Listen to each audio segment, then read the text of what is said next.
네, 안녕하십니까. 비욘드 시청자 여러분. 만나 뵙게 돼서 반갑습니다. 저는 고려대학교 안산병원 신경과에서 근무하고 있는 권도영입니다.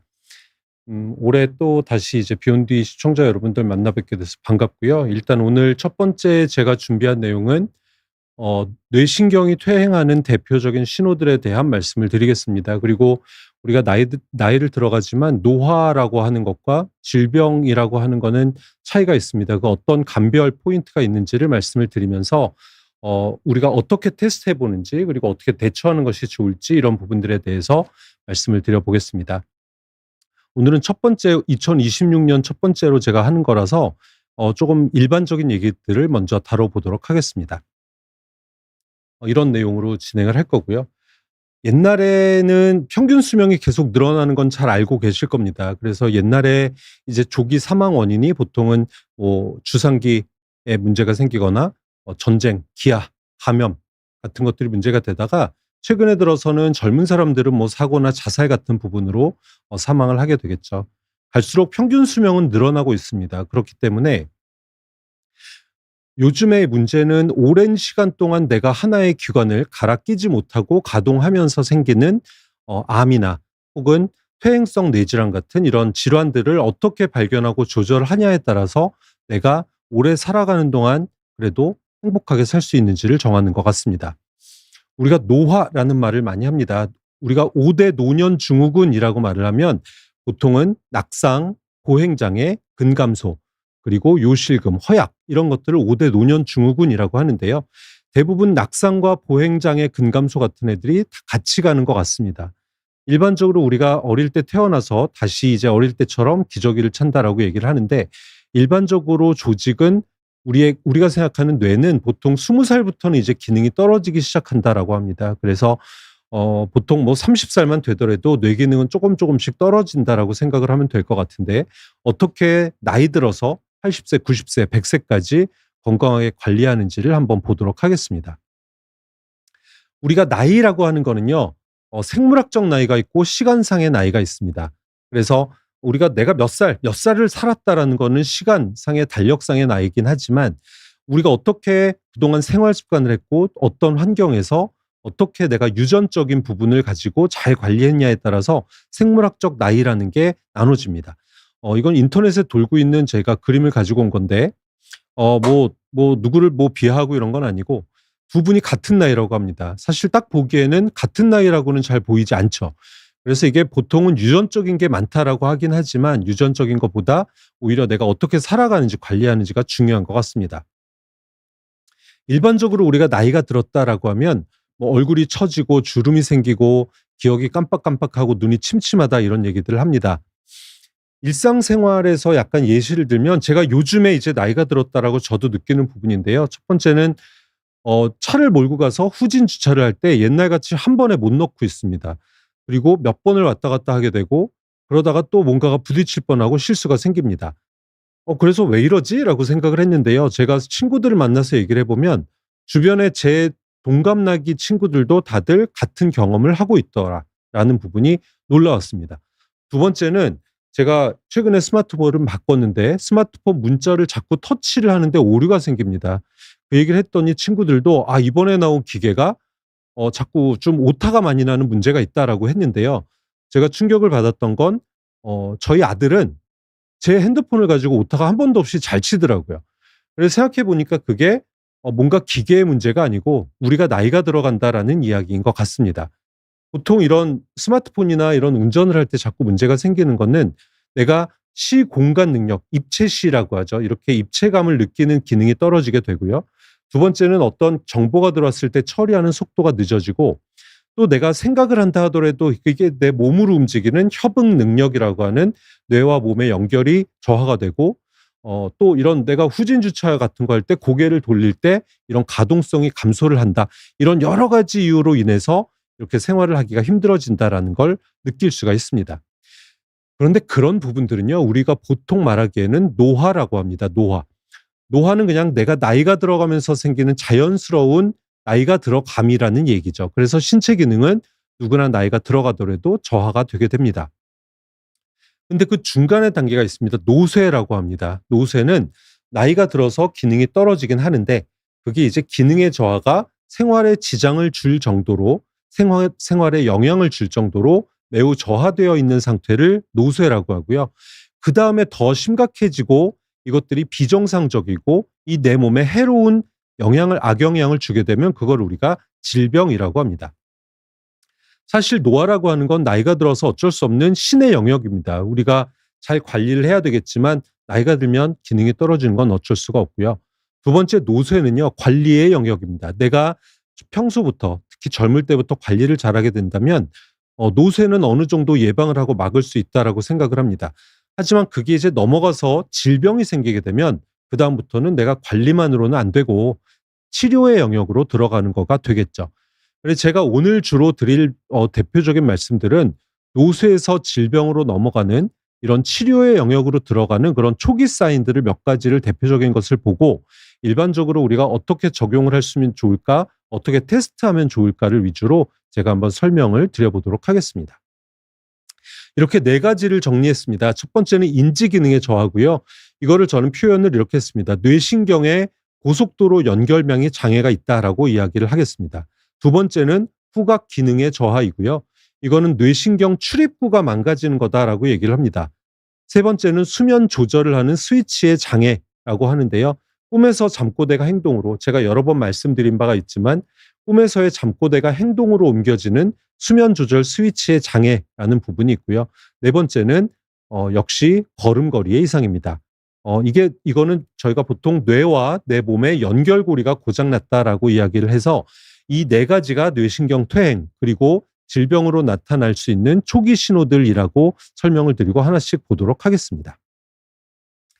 첫 번째 인지 기능의 저하는 뇌신경 연결망 고속도로의 장애라고 했는데요. 우리가 일반적으로 인지가 떨어진다라고 하면 보통은 기억력이 떨어진다라고 이야기를 합니다.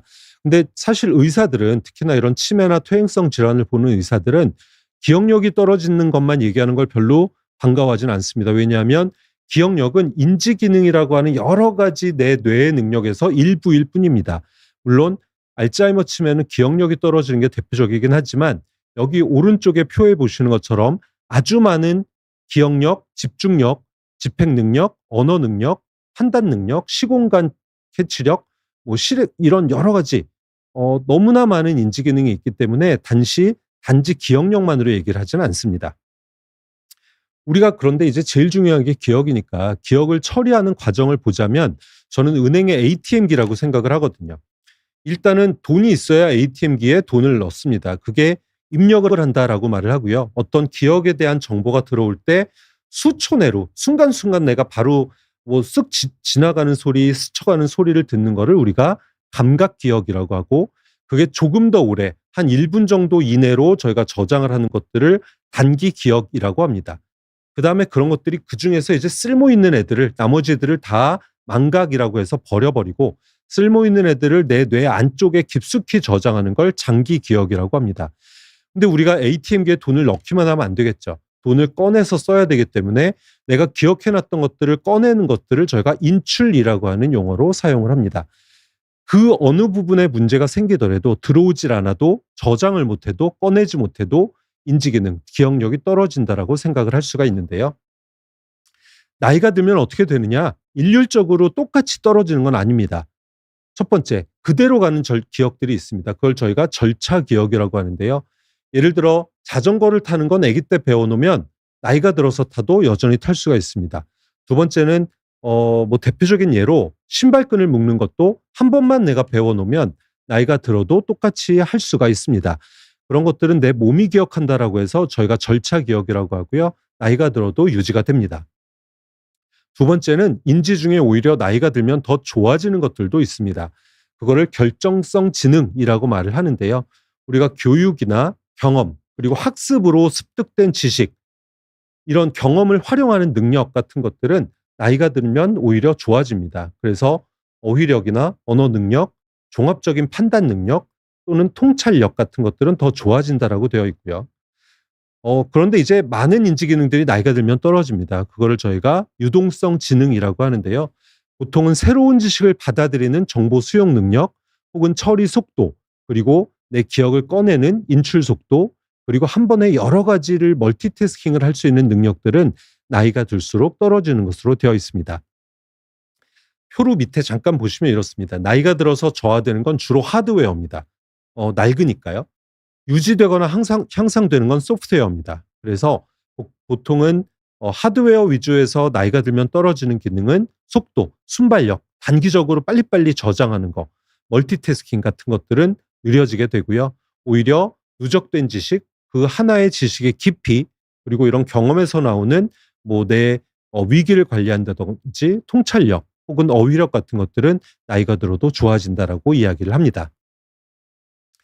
단기 기억과 작업 기억은 나이가 들면 좀 떨어지게 되는데요. 그래서 대표적으로 나오는 두 가지 사인들이 이런 겁니다. 내가 갑자기 뭐 하려고 그랬지? 부엌에 갔는데 갑자기 내가 뭐 하려고 왔는데 까먹었어. 이런 일들이 많이 있으시죠. 그거는 사실은 순간적인 집중력이 떨어지고 작업 기억이라고 하는 단기 기억이 떨어지기 때문인데요. 이런 것들은 내가 방금 생각나서 뭘 하려고 움직였는데 그거를 내가 잠깐 잡아두는 힘이 약하기 때문입니다. 두 번째는 대명사를 많이 쓰죠. 나이가 들수록 그렇죠. 그래서 TV를 보면서 저 사람, 걔, 그거, 저거 가져와 봐. 이런 식으로 얘기를 하는데요. 단어가 머릿속에 있긴 한데 이게 입 밖으로 바로 나오지 않는 설단 현상, tip of the tongue sign이라고 하는데 이런 것들은 사실은 뇌에 저장은 다 돼 있고 꺼낼 수는 있습니다. 그렇긴 한데 그런 것들을 찾아내는 경로, 찾아서 꺼내는 경로가 조금 노후됐기 때문에 생기는 증상이고요. 일반적으로 요렇다고 해서 우리가 치매를 걱정하지만 치매는 아니고 단순 노화일 가능성이 훨씬 많다라고 생각할 수가 있겠습니다. 문제는 뭐냐면 치매라고 하는 우리가 정말 의사들이 말하는 치매는 자연스러운 노화가 아니다라는 부분이 문제인 것 같습니다. 우리가 치매가 생길 때 갑자기 생기지 않죠. 보통은 내가 건망증, 자꾸 깜빡깜빡한다라고 생각을 하다가 그다음에 경도 인지 장애라고 하는 중간 단계를 거쳐서 치매로 넘어가는 게 일반적입니다. 그러면 건망증과 치매의 차이를 나눠 보도록 하겠습니다. 일단은 기억에 대해서는 건망증은 어떤 단서, 어떤 힌트를 주면 바로 다시 회상을 할 수가 있습니다. 반면에 치매는 내가 어떤 일을 했는데 그 사실 자체를 잊어버리게 됩니다. 그리고 기억력만 떨어지는 게 아니라 아까 앞에 보셨던 언어 능력, 실행 능력, 판단 능력, 집행 능력, 시공간 능력 여러 가지가 다 같이 떨어지는 게 문제입니다. 두 번째 일상생활을 할 때 보면 건망증이나 경도인지 장애는 암만 떨어지더라도 내가 일상생활을 해나가는 데는 전혀 문제가 없습니다. 하지만 치매가 생기는 순간 우리가 판단의 기준은 내가 일상생활을 하는 데 있어서 장애가 생기기 시작하면 그거를 질병이라고 이야기를 하게 됩니다. 세 번째가 아주 중요한데요. 자각입니다. 건망증이나 이런 환자들은요. 내가 문제를 내가 기억력이 많이 떨어져 걱정이야라고 내 문제점을 자각을 하고 있습니다. 하지만 치매 환자들은 병식이 저하가 된다라고 해서 내가 어떤 깜빡깜빡하고 기억이 떨어지는 걸 아니야. 나 기억하고 있어. 사실 하면서 얼버무리거나 내가 기억이 떨어지는 걸 받아들이지 않는 경우들이 더 많습니다. 이게 되게 중요한 포인트고요.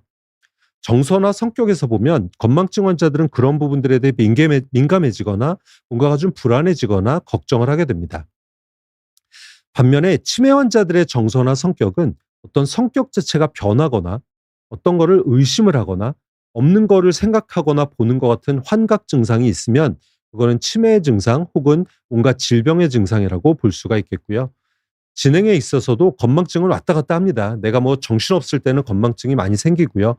어떤 내가 걱정하는 일이 있을 때 깜빡깜빡하다가도 문제를 해결하게 되면 호전이 되는 게 일반적이고 반면에 치매는 그런 거와 상관없이 점진적으로 점점점 나빠지는 코스를 보이게 됩니다. 인지기능의 저하라는 것도 매우 중요합니다. 그중에서 저는 전두엽이 정말 중요하다고 하는데요. 왜냐하면 많은 분들이 보시면 기억력은 아주 예민하고 잘 알고 계십니다. 그런데 사실은 사람을 사람답게 만드는 뇌는 전두엽이라고 하거든요. 전두엽이 동물과 가장 다른 부분의 뇌입니다. 뇌 기능인데 전두엽 기능이 떨어져 있는 거는 보통 문제로 생각하지 않고 병원을 찾지 않는 경우가 많아서 오늘 말씀을 드려보도록 하겠습니다. 전두엽 기능이 떨어지면요, 일반적으로 이런 성격이 생깁니다. 융통성이 없거나 사람이 갑자기 고집이 세지거나 좀 참아야 되지만 내가 감정 조절을 힘들어지는 그런 것들이 전두엽 기능이 떨어질 때 많이 나타나게 됩니다. 이러면 어떤 일이 생기냐면 뭔가 참을성이 떨어지거나 사람이 버럭버럭 화를 내거나 이상하게 괜히 별거 아닌 것 같은데 토라지거나 고집이 세집니다. 반면에 내전두엽이란 데가 망가지면 참을 좀 의욕이 저하가 되고요. 아무것도 하기 싫어지고 계획도 하기 싫어하고 늘 하던 거를 새로운 상황에 적응을 하지 않고 늘 하던 것만 그냥 반복적으로 쳇바퀴 돌듯 하게 됩니다. 우리가 보통 이런 걸 이렇게 생각의 유연성이 떨어지고 어떤 뭔가가 문제가 생겼을 때 회복 탄력성이 저하된다라고 말을 하는데요. 이렇기 때문에 우리가 보통 전두엽 기능은 매우 중요한데 잘 모르고 있다라고 말씀을 드리고 싶습니다. 그러면 저는 일단은 오늘은 뭐 테스트하는 걸 좀 알려드린다고 했으니까요. 일단은 전두엽 기능을 어떻게 하면 테스트할 수 있는지 실제 저희가 병원에서 빨리빨리 검사하는 검사들을 몇 가지 보여드리겠습니다. 한번 해보시고요. 좀 이상하다, 너무 이상한 것 같아 라고 하거나 부모님들 한번 해보시기 바랍니다. 첫 번째는 좀 쉽습니다. 빠르게 박수를 3번 치세요 하는 겁니다. 실제로 전두엽 기능이 정말 많이 떨어지신 분들은 3번을 치고 멈추지 못하고 이게 억제가 안 되어서 한 5번, 6번을 치는 경우가 있습니다. 한번 해보시면 빠르게 알아볼 수가 있을 것 같고요. 두 번째 테스트는 주먹, 손날, 손바닥 치기라고 하는 검사입니다. 이렇게 하는 겁니다. 손을 놓고요. 주먹, 손날, 손바닥, 주먹, 손날, 손바닥, 주먹, 손날, 손바닥 반복을 하는 겁니다. 반복을 하는데 우리가 일반적으로 지금 하는 것처럼 저는 말을 하면서도 할 수가 있는데 전두엽 기능이 떨어지는 분들은 셋 시프팅이라고 해서 내가 뭘 하다가 그 다음으로 넘어가는 단계를 자꾸 넘어가지지가 않습니다. 그래서 주먹, 손날, 손바닥을 자꾸 헷갈려 하거나 주먹만 계속 치거나 이러면 전두엽 기능이 뭔가 떨어졌다라고 생각을 할 수가 있을 것 같습니다. 그 다음에는 스트롭 테스트라고 하는 건데요. 사실 상당히 유명한 검사입니다. 그래서 예능 프로그램에 나왔던 거를 잠깐 보여드리도록 하겠습니다. 지금 아는 형님이라고 하는 거죠. 여기 스트롭 테스트라고 아예 이름이 나왔는데요. 보면 글씨는 지금 보면 초록이라고 써 있지만 색깔이 보라죠. 내가 실제로 그 글자를 읽는 게 아니고요. 거기에 나와 있는 숫자를 읽는 테스트입니다. 실제 저희가 검사하는 테스트 용지는 이런데요. 이렇게 나옵니다. 초록이라고 써 있는데 초록이라고 읽으면 안 되고요. 색깔을 읽는 겁니다. 파랑, 빨강, 빨강, 초록, 노랑, 노랑 이렇게 가야 돼요. 이것도 노랑, 파랑, 노랑, 파랑, 빨강, 파랑. 헷갈립니다. 생각보다 헷갈리고요. 검사실에서 집중한 상태에서 갑자기 하라 그러면 생각보다 어렵습니다. 그래서 이런 경우는 저희가 보통은 학력이나 나이에 따라서 차이가 있기는 하지만 보통 45초 기준으로 해서 60세에서 70세 사이는 교육을 안 받으신 분들은 21개, 그리고 45초 동안 10년 이상 교육을 받은 60에서 69세 정도는 25개 정도는 맞추셔야 됩니다. 그래서 이게 생각보다는 어렵고요. 한 번쯤 해보면 재밌을 수 있을 것 같습니다. 다음 검사는 언어 유창성 검사입니다. 두 가지로 나누는데요. 범주와 음절이라고 해서 나눕니다. 첫 번째 범주는 동물 이름을 1분 동안 대는 겁니다. 그러면 여러 가지가 있겠죠. 뭐 거북이도 있고 새도 있고 사자도 있고 호랑이도 있고 늑대도 있고 여러 가지가 있겠죠. 그런 것들은 보통은 내가 측두엽에서 내가 저장해 놓은 어떤 범주를 생각을 해내고 그중에 골라서 인출을 하는 기능을 보는 것들이고 보통 범주의 언어 유창성은 1분 이내로 11개 이상을 하면 일반적으로는 정상적이다라고 얘기를 합니다. 두 번째는 음절 언어 유창성 테스트인데요. 이거는 이제 이런 겁니다. 여기에 보면 어린이들 게임으로 나오는 건데요. 기억으로 시작하는 단어를 찾아라 라고 해서 1분 동안 최대한 빨리 말해보세요 라고 합니다. 여러 개 있겠죠. 뭐 가사, 가난, 고난, 뭐 고수, 고생 여러 가지가 있을 텐데요. 1분 이내로 보통 나이 드신 분들 6개 이상 하기가 힘듭니다.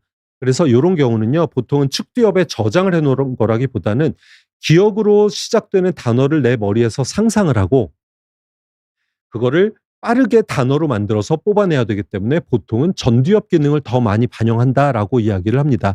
그래서 이런 음절 유창성 검사 같은 경우도 집에서 한번 해보시고 테스트를 해보시면 내가 조금 이상한 범주에 들어가나를 생각을 해볼 수 있을 것 같습니다. 치매는요, 예방할 수 있습니다. 대처를 할 수 있다라는 건 아주 중요한 포인트라고 생각을 하고요.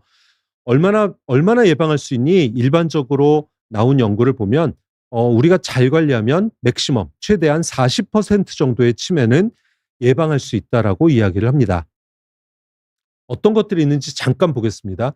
어릴 때는요, 젊을 때에는 교육을 많이 받아야 됩니다. 쉽게 말해서 뭐 학교 교육이 아니더라도 많은 교육을 하고 머리를 많이 쓰는 게 중요하다는 이야기고요. 두 번째, 중년에 들어가면 우리가 일반적으로 아는 겁니다. 콜레스테롤, 우울증, 다치지 않게 하고 운동 열심히 하고 당뇨, 흡연, 고혈압 조심해라. 비만, 음주 조심해라. 뻔한 얘기들을 관리를 하라고 되어 있고요. 나이가 들어서는 사람들을 많이 만나라고 되어 있습니다. 나이가 들면 들수록 만나는 사람의 숫자가 줄어드는데 만나는 사람의 숫자와 치매의 발생은 상관관계가 있기 때문에 사람들을 많이 만나야 되고요. 그리고 이런 감각기관, 청력이나 시각을 잘 관리하는 것도 매우 중요하다라고 되어 있어서 이런 걸 내가 정말 잘 관리하면 맥시멈 올 만한 치매의 40%는 막을 수 있다라고 이야기를 하고 있습니다. 보시는 것처럼 음주 정말 중요하고요. 흡연 중요하고요. 고혈압, 당뇨 같이 내가 관리할 수 있는 것들은 최대한 관리해 주는 것이 중요할 것 같습니다. 예방과 훈련을 위해서는 우리가 신경의 뇌 가소성이라고 하거든요. 신경을 훈련하면 뇌는 이미 퇴행이 되는데 어떻게 관리가 돼? 라고 하겠지만 뇌를 훈련을 하면 아까 제가 고속도로라고 했죠. 고속도로의 네트워크, 망이 점점 많아지게 됩니다. 그러면서 신경 가속성이 좋아지기 때문에 우리가 훈련을 하면 좋아질 수가 있습니다. 첫 번째는 제가 제일 권하는 건 나이가 조금 드신 중년 이후에는 새로운 언어를 배우라고 말씀을 드립니다. AI 나오면 번역할 필요 없잖아 라고 말하지만 그거는 AI고요. 우리의 뇌를 발달시키기 위해서는 새로운 언어를 우리가 새로 습득하는 것들이 상당히 도움이 됩니다. 두 번째, 반드시 사람들과 어울리는 것들을 놓치지 마시고 많이 사람들과 어울리십시오. 세 번째는 자꾸 TV만 보고 가만히 있지 말고 뭔가를 읽고 뭔가를 쓰고 뭔가를 만들어보고 손을 쓰십시오. 다음은 수면과 영양이 중요한 거는 더 이상 말할 필요도 없이 중요한 것 같습니다. 다섯 번째는 운동인데요. 운동도 종류가 있습니다. 운동하라 그러면 거의 95% 정도의 환자분들은 걷기 운동했어요라고 하시고요. 뭐 만보를 걸었어요라고 하시는데요. 솔직히 치매나 파킨슨 같은 퇴행성 뇌질환을 예방하기 위해서는 이런 운동, 유산소 운동이나 걷기 운동 같은 운동들은 별로 크게 도움이 되지는 않습니다. 안 하는 것보다 낫지만 저희가 말하는 치매나 파킨슨 같은 병들을 예방하는 운동은 쉽게 말해서 짧게 운동하더라도 강렬한 운동을 권해드립니다. 그래서 하고 나면 숨이 차고 막 너무 땀이 뚝뚝 떨어질 수 있는 운동을 한 5분 정도만 강렬하게 하더라도 상당히 좋은 효과가 있다라고 하고 있습니다. 그래서 좀 강렬한 운동을 하실 필요가 있고요. 무엇보다 중요한 것들은 이런 것들을 젊을 때부터, 한 살이라도 젊을 때부터 이 순간부터 하는 것들이 중요합니다. 나이가 들어서 이제 치매가 생길 것 같은 나이에 시작을 하면 조금 늦습니다. 다음 대표적인 초기 신호입니다. 뇌신경 출입구의 장애, 후각 기능에 저하입니다. 왜 그렇게 표현을 했냐면 냄새를 맡는 후각신경은 우리 뇌신경 1에서 12번 중에 1번 신경입니다. 후각신경이고요. 냄새를 맡는 신경이 가장 밖으로 노출이 되어 있습니다. 그래서 아까 말한 것처럼 냄새가 들어와서 작용을 하는데 우리가 뇌가 퇴행이 될 때는 알츠하이머나 파킨슨에서 가장 먼저 떨어지는 기능이 후각 기능이라고 알려져 있습니다. 근데 환자분들 말합니다. 저희가 파킨슨 환자 후각 검사해보면 실제로 떨어져 있거든요. 그런데 문제는 환자분들은 나는 냄새가 안 나라고 하는 분들은 많지 않습니다. 실제로 냄새 기능이 떨어진 분 중에 반 이상은 나는 냄새는 잘 맡아라고 하십니다. 이유가 뭐냐면 이런 퇴행성 뇌질환에서 나오는 후각 기능의 문제는 냄새 자체를 못 맡는 게 아니고 냄새를 감별하지 못하는 겁니다. 냄새가 들어와서 내 후각 중추에서 이거를 어떤 냄새인지를 처리하는 능력이 떨어지는 거거든요.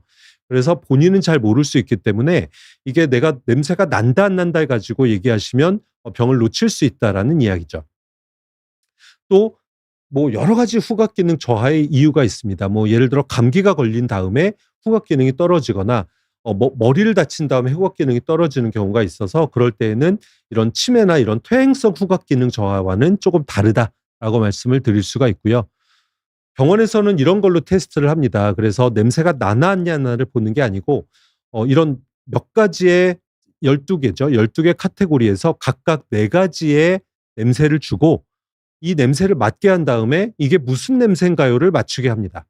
그러니까 이런 게 뭐 집에 이런 기기 이런 여러 가지 냄새가 있을 것 같지는 않으니까 한 번쯤 시험 삼아서 뭐 명절 때 가시면 뭐 후추나 레몬, 마늘, 기름 이런 냄새를 맡게 한 다음에 "이게 어떤 냄새인가 한번 맡아 보세요."라고 테스트를 해 보면 저는 많은 도움이 될 거라고 생각을 하고요. 만약에 '좀 이상하다. 왜 이렇게 못 맞추지? 생각보다 못 맞추시네.'라고 하면 한번 '이게 이상하지 않을까?' 생각을 해 보시면 될 것 같습니다. 실제로 요즘에는 이런 논문들이 나옵니다. 후각 기능을 훈련을 하면 인지 기능이 좋아지고 운동 기능이 좋아진다라는 연구도 있습니다. 실제로 강렬한 냄새를 맡게 한 다음에 이 냄새가 어디서 나온 냄새인지를 맞추는 이런 VR, AR을 가지고 첨단 게임 기계들을 가지고 이런 환자들을 트레이닝하는 것들이 실제 환자의 기능 향상에도 도움이 된다라고 하기 때문에 요런 것들을 후각 기능 같은 것들을 많이 연습을 하는 것들도 내가 뇌를 퇴행하게 하는데 자극을 주는 좋은 문제인 것 같습니다. 세 번째입니다. 꿈에서의 잠꼬대가 행동으로 나타나는 렘수면 행동 장애에 대해 말씀을 드릴 거고요. 제가 수면 조절을 하는 스위치의 장애라고 표현을 하였습니다. AI로 만든 그림이고요. 어 우리가 단순히 자면서 코를 골고 뭐 코를 뭐 중얼중얼거리고 요러는 정도가 아니고 내가 꿈을 꾸는데 그 되게 생생하고 무서운 꿈이 실제 행동으로 따라가는 경우 뭐 예를 들어 욕을 하게 되거나 손으로 벽을 치거나 주먹질을 하거나 이런 뭐 아니면 발길질을 하거나 이런 증상이 생기는 것들을 우리가 렘수면 행동 장애를 의심할 수 있다라고 말을 합니다. 이게 무슨 얘기냐면 우리가 원래 잠을 들게 되면 심박동이 천천히 느려지고요. 근육은 힘이 빠지게 됩니다. 그래서 잠을 자게 되고요. 렘수면이라고 하는 단계에서는 Rapid Eye Movement라고 내가 눈알만 움직이게 되고 꿈을 꾸는 단계입니다. 그때 원래 내 몸이 다 이완이 풀로 이완이 되어 있어야 심장과 숨 쉬는 거 빼고는 이완이 돼 있어야지 안전하게 잠을 잘 수가 있는 게 자연의 섭리인데 그 근육을 마비시키는 스위치가 망가지는 겁니다. 그래서 잠을 자면서 꿈을 꾸는데 내 몸이 움직이게 되는 거죠. 소리를 치게 되는 거죠. 그래서 행동이 밖으로 새어나오는 거고요. 이거는 파킨슨이나 루이체 치매 같은 몇몇 퇴행성 뇌질환의 아주 중요한 초기 증상이기 때문에 아주 중요하다라고 할 수 있고요. 제가 밑에 수면 검사로 감별하는 게 중요하다라고 말을 했던 이유는 잠을 잘 때 우리가 렘수면 행동 장애가 의심이 돼서 수면 검사를 해 보더라도 실제로 렘수면 행동 장애가 아니고요.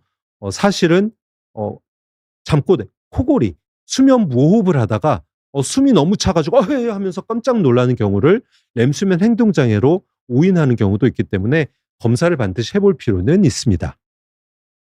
왜 렘수면 행동 장애가 중요하냐? 일반인에서의 빈도는 0.4에서 2% 정도라고 알려져 있습니다. 그런데 실제로 우리가 파킨슨을 진단받은 환자에서는 RBD라고 하는 병이 50% 그리고 다른 뭐 다계통 위축 루이소치 치매 같은 병에서는 88에서 90%까지 같이 동반이 되어 있습니다. 어 그렇기 때문에 이런 병들에서는 아주 중요한 병이고요. 또 하나 더 중요한 건 뭐냐면 렘수면 행동 장애가 있는 환자에서 약 10년 정도가 지나면 60% 정도에서 실제 퇴행성 뇌질환이 시작된다라고 하기 때문에 우리가 아주 중요하게 생각하는 전조 증상 중에는 제일 중요한 증상이라고 볼 수가 있겠습니다. 실제 이런 렘수면 행동 장애가 있는 환자들 중에서 병으로 진단할 정도는 아니지만 약간의 운동 기능에 조금 저하가 있거나 미약하지만 경도 인지 저하가 있거나 아니면 아까 제가 앞에서 말씀드린 후각 기능에 저하가 있으면 실제로 이런 퇴행성 뇌질환으로 올라갈 확률이 2배에서 3배까지 또 더 높아진다라고 하니까 이런 부분들은 한 번쯤 병원을 찾아가 보실 필요가 있겠습니다. 이런데 렘수면 행동 장애를 확인하는 거는요. 제일 중요한 건 함께 자는 배우자의 역할이 중요합니다. 배우자가 왜냐하면 본인은 자다가 소리를 치거나 중얼중얼 거리는지를 모릅니다. 그냥 꿈을 꿨다라고만 생각을 하시고요. 실제로 꿈을 꾼 것들은 다음날 잊어버리는 경우가 많기 때문에 우리가 배우자들이 증언을 해주는 게 상당히 중요하고요. 우리가 보통은 한 문장으로 물어보기도 합니다. 그래서 당신이 혹시 네가 느끼거나 당신이 느끼거나 주변 사람들이 꿈에서의 느낌을 어떤 꿈을 꿨던 내용들을 행동으로 하십니까? 라는 문장을 물어보면 상당히 높게 진단을 할 수 있다라고 말을 합니다. 그런데 문제는 요즘은 보면 혼자 주무시는 중년들이 많습니다. 한 40대만 되더라도 각자 각방을 쓰는 경우들이 상당히 많더라고요. 그래서 그런 경우는 제가 찾아봤더니 AI한테 물어봤습니다. 어떻게 하면 찾아볼 수 있니라고 했더니 여러 가지 앱들을 알려주더라고요. 제가 보기에 그 중에서는 제가 장사하는 건 아닙니다. 돈 내는 거만 하지 마시고요. 슬립 토크 레코더라고 하는 앱이 있습니다. 거기에 들어가 보면 이런 걸 알 수가 있습니다. 내가 이거 사실 친구들과 잠꼬대를 재미삼아 알아보세요라고 하는 식으로 알아보고 있는데요. 실제로 제가 보기에는 렘수면 행동장애를 진단하는데 쪽에 중요하지 않을까, 걸러내는데 중요한 앱이라고 생각하고 있고요. 슬립 토크 레코더는 그냥 단순히 코골이나 무호흡을 보는 게 아니고 자는 동안 소리를 내는 거를 기록을 하게 됩니다. 그거를 다음날 볼 수가 있게 되는데요. 혼자 주무시는 분들은 이런 거 한번 좀 해보시고 만약에 내가 이게 뭔가 정말 중얼거리네 의심이 되면 병원을 한번 방문해 보실 필요가 있다라고 말씀을 드리겠습니다. 마지막에 이런 뇌신경 퇴행의 대표 신호를 말씀드리겠습니다. 네 번째는 걸음걸이의 이상입니다. 걸음걸이 이상은 사실은 몸이 걷는 거기 때문에 내 뇌에서 명령이 내려오는 몸과 뇌의 연결고리가 고장났다라고 말씀을 보통 드리고 있습니다. 왜냐하면 걸음걸이는요, 매우 복잡한 과정의 결과이죠. 뇌 끝에서부터 뇌간, 그리고 척추, 뭐 근육, 뭐 감각신경, 눈이 안 보여도 못 걷죠. 이런 여러 가지 모든 내 신체의 모든 기관들이 정상적으로 작용해야 우리가 잘 걸을 수 있고요. 그래서 과학에서 보면 뭐 항공모함이나 우주선 같이 모든 과학기술이 모여있는 결과물이 항공모함이나 우주선인 것처럼 내 인체의 가장 복합적이고 복잡한 결과물이 걷는 부분입니다. 우리 보행장애는요, 65세에서 약 15%, 그리고 85세가 되면 약 40% 정도는 보행장애가 나타난다라고 되어 있는데요. 단순 노화보다는 뭔가 질병의 보행의 가능성이 높은 신호들은 다음과 같습니다. 보폭이 비정상적으로 작고 질질질 발을 끄는 보행, 두 번째는 걸을 때 손을 젓지 않는 보행, 그리고 방향을 이렇게 가다가 방향을 돌 때 뭔가가 넘어질 것 같고 불안정한 보행, 그리고 땅이 바닥에 붙어서 발이 안 떨어지는 동결 보행이라는 것들이 있고요. 술 먹었을 때처럼 평소에도 비틀비틀 거리거나 걸으려고 하면 보행이 발이 떨어지지 않는 거, 그리고 특별하게 뭐에 걸리거나 미끄러지지 않아도 자주 넘어지는 것들, 그런 것들은 뭔가 이상한 보행입니다. 실제로 우리가 보행 지표 중에서 치매를 예측하는 보행 지표는요. 첫 번째 보행 속도가 느려지면 치매를 예측할 수가 있고, 보폭, 걷는 발과 발 사이에 너무 작게 걸을 경우 종종걸음이라고 하죠. 세 번째는 스텝의 숫자, 종종걸음을 걸으니까 뭔가가 우리가 1분 동안 걷는 속도는 오히려 빨라 보일 수도 있고요. 우리가 조금 정식으로 분석을 해봤을 때는 보행이 일정하지가 않고 자꾸 변동이 심하면 치매를 예측할 수 있다라고 이야기를 합니다.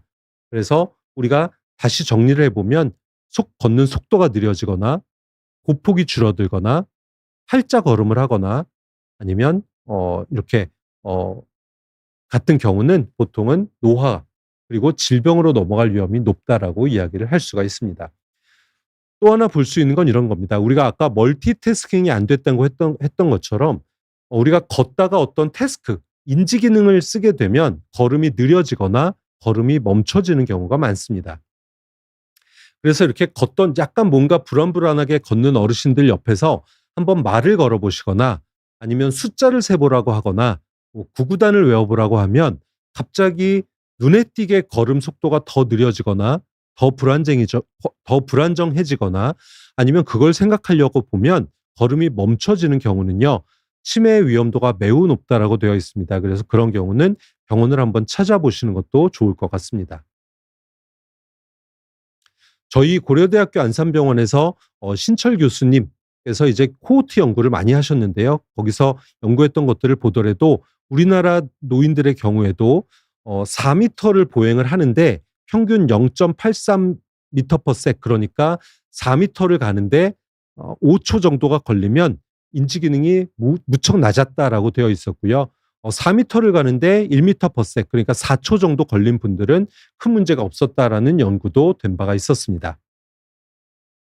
요런 연구들을 보면 이런 기준이 있습니다. 그래서 보통은 일어나서 걷는 검사를 합니다. 집에서 쉽게 할 수 있습니다. 그냥 앉아 있다가 의자에서 일어나서 3m, 뭐 보조기가 있으시면 되고요. 3m를 돌아서 다시 제자리로 와서 앉는 데까지 걸리는 시간을 재는 겁니다. 그래서 우리가 3m 앞에 있는 거를 갔다가 돌아오는데 10초 이내에 갔다 오면 정상적이다라고 이야기를 하고요. 12에서 15초 정도가 걸리면 조금 이상하다, 조금 감시를 해봐야 된다라고 이야기를 하고요. 20초 이상이 걸리면 일상생활에 주의가 필요하고 뭔가 질병을 생각할 수 있기 때문에 반드시 조심하셔야 된다라고 이야기를 하고 있습니다. 두 번째는요, 내 코어 근육. 잘 걷는 데는 내 체간 안정성, 그리고 보행의 안정성이 중요하고요. 그러기 위해서는 내가 균형을 잡는 능력과 내 체간, 코어 근육, 엉덩이나 허벅지, 등, 허리 같은 이런 코어 근육이 좋아야 되는데요. 이거를 확인할 수 있는 방법은 의자에 앉아 반복적으로 일어나기입니다. 30초 동안 내가 이렇게 의자 딱 이렇게 내 팔짱을 껴고요. 일어났다 앉았다를 반복을 하는 겁니다. 이걸 몇 번 할 수 있냐를 보는 거고요. 보통 여기 보시면 60세 이상의 남성은 22번 이상을 하는 게 정상이고요. 여성도 60세 이상은 22번, 70세가 넘으면 20번 이상은 하셔야 정상 범위에 들어갑니다. 그래서 만약에 당장 해보시고요. 이게 안 된다면 내가 뭔가 근육이 약하구나, 뭔가 안정성이 떨어져 있구나를 생각하시고 운동을 많이 하시면 될 것 같습니다. 또 하나는 정적인 외발서기 균형 감각 테스트입니다. 이거는 별로 어려울 건 없고요. 여기 그림에 보시는 것처럼 다리를 대고 서 있다가 다리를 한번 올려보는 겁니다. 한 발로 서는 거죠. 외발서기를 하는 거고요. 결과를 해석을 해보면 내가 20초 이상 한 발서기를 할 수가 있으면 균형 감각이 건강한 겁니다. 근데 섰는데 물론 흔들릴 수 있죠. 몇 번 시도해 보는 건 상관이 없다라고 되어 있고요. 10초 미만, 10초를 서 있지 못하고 넘어지고 무너진다라고 하면 코어의 안정성이 낮고 뭔가 내가 균형 감각이 떨어져 있고 뭔가가 중심을 잡아주는 능력이 많이 떨어져 있다라고 생각을 할 수가 있어서 이런 경우는 한 번쯤은 내가 뭐가 문제일까 트레이닝을 해야겠다라고 훈련을 할 필요가 있겠습니다. 실제로 이런 연구가 있었습니다. 아까 제가 말했던 건 20초 이상은 정상이라고 했었는데요. 한 발로 10초를 잘 못 버티면 사망 위험이 매우 높아진다라고 되어 있고요. 나이가 그렇게 많지도 않았습니다. 50세에서 75세 성인을 대상으로 했을 때 그랬기 때문에 우리가 보통은 한 발로 서는 운동은 훈련을 하면 늘어나게 됩니다. 그렇기 때문에 별로 부담 갖지 마시고 너무 걱정하지 마시고 병원을 한번 찾아보시는 것들도 도움이 될 것 같습니다. 지금 얘기했던 대표적인 것들은 아니었지만 저는 두 가지 정도는 조금 나이가 들었을 때 중요한 그 사인이라고 생각을 하기 때문에 말씀을 한번 드려보겠습니다. 첫 번째는 목소리의 변화입니다. 노래를 부를 때 옛날같이 올라가지 않는다. 내 목소리가 남자들은 자꾸 높아지는 것 같다. 여자들은 자꾸 낮아지는 것 같다. 혹은 목소리가 자꾸 잠긴다라는 부분들은요. 나이가 들어서 오는 변화입니다. 자연적인 노화일 수도 있겠지만 그 목소리가 너무나 급격하게 변하거나 쉰 목소리가 나는 정도로 변하거나 2달 이상 지속이 되면 병원을 찾아보는 게 좋다라고 이야기를 합니다. 또 하나 중요한 사인 중에 하나는요. 연화곤란입니다. 살에 걸리는 게 자연스러운 증상은 아닙니다. 물론 젊은 애기들 다들 살에가 걸릴 수는 있겠지만 뭐 급하게 먹어서가 아니고 자꾸 옛날에 그러지 않았었는데 살해가 걸리면 그거는 분명히 뭔가가 뇌 기능이 떨어진 거거든요. 여기 지금 보시면 이게 이런 검사를 해보면 앞으로 넘어가 버립니다. 앞으로 넘어가면서 식도로 잘 해서 위로 음식이 들어가지 못하고 기도로 들어가게 되죠. 그러면 폐렴의 위험이 높아지게 됩니다. 그래서 이런 연화곤란 같은 경우는 사실은 환자 같은 경우에는 생명의 위험하고도 영향을 줄 수가 위험에도 줄 수가 있기 때문에 우리가 연화곤란 같은 증상은 그냥 나이 들면 당연히 살에 걸릴 수 있어가 아니고 그 정도가 자꾸 심해지는 것 같다라면 병원을 들려서 검사를 해보는 것들도 좋을 것 같습니다. 제가 오늘 드린 말씀들은요, 우리가 자연스럽게 나이가 들어서 노화가 오는 것이 아니고, 우리가 뇌가 신경이 퇴행이 되어서 나빠질 수가 있는데, 그 초기 단계에 나타날 수 있는 네 가지의 대표적인 증상, 인지 저하, 그리고 특히 전두엽 인지의 저하, 그리고 후각 기능, 냄새를 맡는 감별하는 능력의 저하, 그리고 자면서 꿈을 꾸게 되면서 꿈을 행동으로 보이는 렘수면 행동장애, 그리고 보행 기능의 저하와 균형 장애의 저하, 그리고 추가적으로 연화곤란 같은 얘기들을 나누어 보았습니다. 이런 부분들은 뭐 내가 좀 해당이 된다고 해서 무조건 겁을 내거나 걱정을 하실 필요는 없다라고 생각을 하고요. 이런 증상들이 생기지 않도록 관리를 하고 꾸준하게 내 몸을 건강을 하루라도 젊었을 때부터 하시라는 부분에서 말씀을 드렸다라고 생각하시면 될 것 같습니다. 그러면 지금까지 40분 동안 경청해 주셔서 감사하고요. 제가 질문 들어온 부분들 몇 가지 말씀드리고 마치도록 하겠습니다. 몇 가지 질문이 들어왔는데요. 뭐 질문 있으시면 추가로 말씀해 주셔도 될 것 같습니다. 네.